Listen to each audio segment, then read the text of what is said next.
ডিসেম্বরে 16 ডিসেম্বর আছে না, 16 ডিসেম্বর বাল দিবস, এটা দিয়ে মুখের মধ্যে মারা হবে।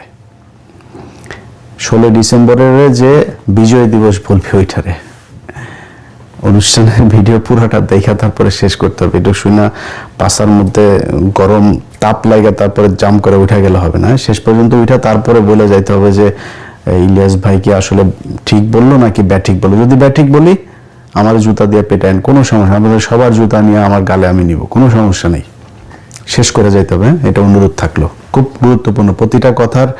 মানে এমনিতে এক সপ্তাহ পরে বাংলাদেশে বাল দিবস বুঝেন তো, বাল দিবস হলো এই 16 ডিসেম্বরে 16 ডিসেম্বর আছে না, 16 ডিসেম্বর বাল দিবস। এটার এদিক ওদিক যেটা বলবি, আমার বউয়ের জুতা নিয়ে আসছে আজকে, এই না, এটা দিয়ে হাগু লাগায় এটা দিয়ে মুখের মধ্যে মারা হবে। 16 ডিসেম্বরের যে বিজয় দিবস বলবে ওইটারে অনুষ্ঠানের ভিডিও পুরোটা দেখা তারপরে শেষ করতে হবে। এটা শুনে পাশার মধ্যে গরম তাপ লাগে তারপরে জাম করে উঠা গেলে হবে না, শেষ পর্যন্ত উঠা তারপরে বলে যাইতে হবে যে ইলিয়াস ভাই কি আসলে ঠিক বললো নাকি ব্যাঠিক বললো। যদি ব্যাঠিক বলি আমার জুতা দিয়ে পেটায়েন, কোনো সমস্যা, আমাদের সবার জুতা নিয়ে আমার গালে আমি নিব, কোনো সমস্যা নেই, শেষ করে যাইতে হবে। এটা অনুরোধ থাকলো, খুব গুরুত্বপূর্ণ প্রতিটা কথার। মানে এমনিতেও তো মানে দাম আছে, যেমন এই যে কথা বলছি না 10 মিনিটের কথা অনেক টাকা দেয় কিন্তু ইউটিউব আমাকে, সো এমনিতেও দাম আছে, কথাগুলো অনেক দামি কথা, এটা শুনে যাইতে হবে। বেশিক্ষণ লম্বা করব না আজকের ভিডিও। মুক্তিযুদ্ধ নিয়ে কিছুই বলা যাবে না, বিশাল আকারে মুক্তিযুদ্ধ নিয়ে একদম আলাপই করা যাবে না। এটা কোরআন নাকি যে এটার কোনো পরিবর্তন নাই, কোনো কিছু নাই, কোনো আলোচনা করা যাবে না।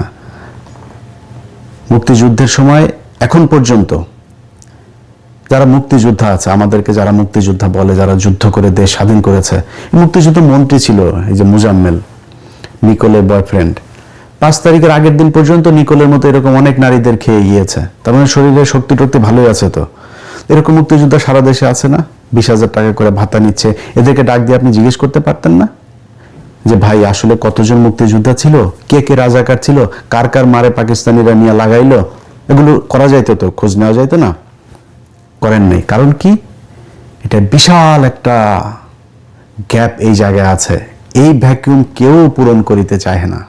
কারণ কি, এইটা করলেই এই যে ব্যবসা, এই ব্যবসা সব শেষ, এই ব্যবসা তো কেউ বন্ধ করতে হবে না। এই যে এখন দেখেন না, আওয়ামী লীগ চলে গিয়েছে, এখন বিএনপি এসেছে, এসে তারপরে সেই ব্যবসা আবার শুরু করেছে, সব শেষ।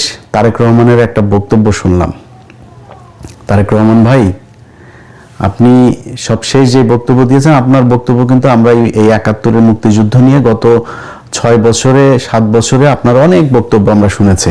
আপনি কিন্তু একদম মানে পড়াশোনা যে প্রচুর করেছেন ইতিহাস নিয়ে, সেটা বোঝাই গিয়েছে। আপনি বই ধরে ধরে তারপরে এই আলোচনাগুলো করতেন, সেই বক্তব্য শুনেছি।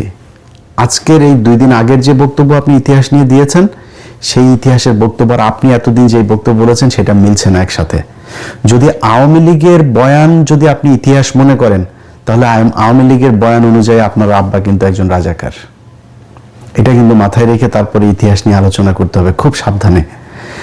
আর যদি মনে করেন না আসলে ইতিহাস নিয়ে কথা বলতে চাই, ইতিহাস যেটা সত্য সেটাই জানাইতে চাই, তাহলে অনুরোধ থাকবে আল্লাহর রাস্তায় আপনাদের নির্বাচনী ইশতেহারে যেন এবার থাকে কতজন মানুষ মারা গিয়েছে, কতজন মানুষ ধর্ষিতা হয়েছে, কতজন মানুষ আসলে মুক্তিযোদ্ধা ছিল, কতজন রাজাকার ছিল, এটা আমরা দিব, এটা জরিপ করবো। আর বেশি দিন সময় নাই, কিন্তু জেনুইন অরিজিনাল মুক্তিযোদ্ধা, এই মুজাম্মেলদের মতো ভুয়া মুক্তিযোদ্ধা না, অরিজিনাল মুক্তিযোদ্ধা, তারা কিন্তু এখন সবার বয়সী 70-এর উপরে। আর 5 বছর পরে কিন্তু একটারও খুঁজে পাওয়া যাবে না, খুঁজে পাওয়া গেলেও তাদের বক্তব্য রেকর্ড করতে পারবেন না, কারণ সেই অবস্থা তাদের শারীরিক মানসিকভাবে থাকবে না। অতএব আপনাদের ইশতেহারে থাকতে হবে যে আমরা জানতে চাই, এই প্রজন্ম, আমি আমার চাইতে ছোট বয়সের যারা মুক্তিযুদ্ধ দেখি নাই, আমরা জানতে চাই আসলে কি ঘটেছিল 71-এর বাংলাদেশে, এটা জানার অধিকার আমাদের সবার আছে। এখন যদি আওয়ামী লীগের বয়ান দিয়ে যদি চালাইতে চান, খুব খেয়াল করে তারপরে সামনে পা ফেলতে হবে। কিন্তু ধরেন এই পৃথিবীর ভেতরে ধরেন একটা দেশ বলেন, এক্সেপ্ট এই আপনার মিডল ইস্ট, যেসব চীনের মতো যেসব দেশে রাজতন্ত্র একনায়কতন্ত্র কমিউনিস্ট, এই টাইপের দেশটি যেগুলি আছে, এর বাইরে যেখানে গণতন্ত্রের প্র্যাকটিস আছে, পৃথিবীর এমন কোনো দেশ দেখাইতে পারবেন না যেই দেশে অ্যাট এ টাইমে প্যারালালি তিনটা পলিটিক্যাল দল এক্সিস্ট করে। সবখানে দুইটা। আপনি আমেরিকা বলেন, লন্ডন বলেন, যত মানে বড় বড় আপনার দেশ যা আছে, সেটা ইন্ডিয়া বলেন আর বাংলাদেশ বলেন, কখনোই কিন্তু তিন দল একসাথে সমান শক্তিশালী তিনটা বিরোধী দল পৃথিবীর কোথাও নাই। যেখানেই যাবেন আপনি দুইটা। এখন বাংলাদেশে দুইটা শক্তিশালী রাজনৈতিক দল আছে, একটা বিএনপি, একটা জামাত। আমার মনে হয় এখনো বিএনপি সবচাইতে বড় দল, 2 নম্বরে যদি জামাত ধরেন, কিন্তু খুব শক্তিশালী। কিন্তু এটা খালি মানে মুখের কথা না, এটা বিএনপিও হারে হারে টের পাচ্ছে যে জামাত যে ভেতরে ভেতরে যে কি পরিমাণে ভোট তাদের বেড়েছে। এখন 3 নাম্বার আরেকটা দল এরকম বড় বৃহৎ আকারে আসবে সেই সুযোগ নাই। যদি আসে সেটা বিএনপি আসবে। যদি বিএনপি মনে করে যে 71-এর সেই আওয়ামী বয়ান নিয়ে আসবে, তাহলে বিএনপির মোড়কে কিন্তু আওয়ামী লীগ চলে আসবে। নামে মনে হবে, সবাইকে দেখে মনে হবে এই তো বাংলাদেশ জাতীয়তাবাদী দল, কিন্তু এই দলে জাতীয়তাবাদের কেউ থাকবে না। এখানে সবই সেই আওয়ামী লীগের মতোই, সেই লোকজনের কথা, সেই সবকিছু তাদের মতোই মনে হবে। আর সেটা যদি তারেক রহমানের বক্তব্যটাও যদি সেরকম হয়, তাহলে তার কিছু বলার নাই। একমাত্র জিয়া পরিবারকে আমরা বিশ্বাস করি যে না, তারা অন্তত বাংলাদেশ জাতীয়তাবাদের এই বাংলাদেশে তারাই হচ্ছে গিয়ে প্রণেতা, এবং তাদের হাত ধরে এটা শুরু হয়েছিল। তাদের এই পরিবার যতদিন থাকবে, বাংলাদেশ জাতীয়তাবাদ এটা থাকবে। এখন বাঙালি জাতীয়তাবাদে যদি আপনি যাইতে চান, সেটা আবার ওইটা কিন্তু আওয়ামী লীগের হয়ে যাবে। তখন নামে থাকবে হয়তো বিএনপি। আওয়ামী লীগের ইতিহাস বাংলাদেশে শেষ, এটা মনে মনে আপনাকে বেঁচে রাখতে হবে। সব শেষ। শেখ হাসিনার কথা আপনারা টেলিগ্রামে যারা শুনেছেন, যে এখন আমাদের আর কি করা, আমাদের আর করণীয় না, আমাদের গেরিলা হামলা করতে হবে। মানে বক্তব্য বুঝেছেন তো, যে তার হাতে আর কোনো কিছু করার নাই। আন্তর্জাতিক বলেন, জাতীয় বলেন, সবখানে তাদের দেখা শেষ। এই দেশের মানুষও তাদের কথা এখন কেউ নেমে আসবে না। সো 2-4টা ভাঙচুর জ্বালাও পোড়াও করতে পারেন, করলে আবার মামলা খাবেন। এই রাস্তা তো আপনারা দেখিয়ে দিয়ে গেছেন। একটা হবে 1200 মানুষের নামে মামলা হবে। মুরগির উপর বোমা মারার মামলা করেছেন না? সো এই রাস্তা তো আপনারা দেখিয়ে গিয়েছেন। পুলিশকে সেই ইকুইপমেন্ট দিয়ে গিয়েছেন। আড়ি পাতা এখন স্বরাষ্ট্র উপদেষ্টা সরাসরি বলে আড়ি পাতা হবে। আপনারা এগুলো করে খুব বেশি সুযোগ সুবিধা নিতে পারবেন না। সো বিএনপি, জামাতের জায়গায় থাকবে। জামাত যেহেতু উঠে গিয়েছে, জামাত তো এখান থেকে উপরে উঠবে, নিচে নামবে না। তো এখন আপনারা কারা থাকবেন? বাংলাদেশ জাতীয়তাবাদ থাকবেন না বাঙালি জাতীয়তাবাদ থাকবেন? সেটা হচ্ছে আপনাদেরকে ডিসাইড করতে হবে। যাই হোক, বিএনপিকে খুব বেশি নসিহত করতে চাই না, বিএনপির নিজস্ব ব্যাপার। বিএনপিকে নিয়ে কথা বললে আবার বিএনপি আর আমাদের জামাত বানায় দিবে, যেখানে ভাই আপনাদেরকে অবমূল্যায়ন করে ছোট করে কথা বলার মতো সুযোগ নেই। অনেকে বিশাল গ্যাঞ্জাম বাঁধাইতে চাচ্ছে আমাদের আর বিএনপির মাঝখানে।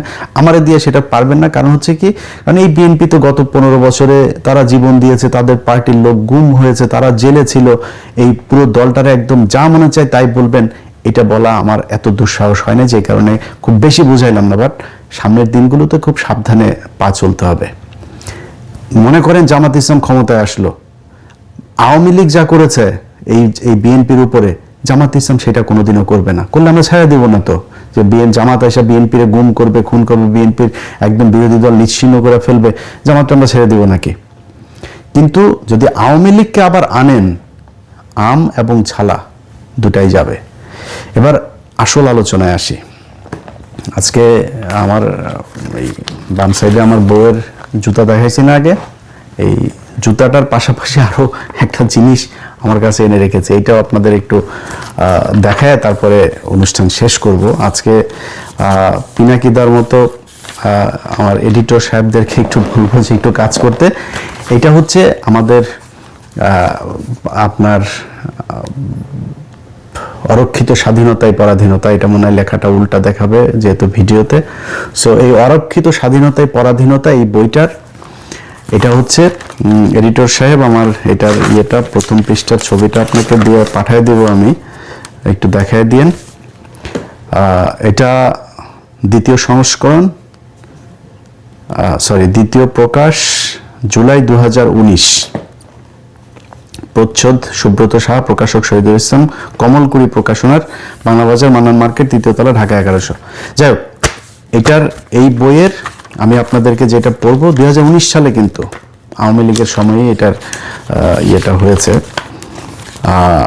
এটা 48 নম্বর পৃষ্ঠা, আপনাদেরকে আমি 48 থেকে 49 এবং 50 নাম্বার, ছোট 2-3 মিনিটের ভেতরে আপনাদের পড়ে শেষ করে দিব। এই বইটা হচ্ছে এই মেজর জলিল।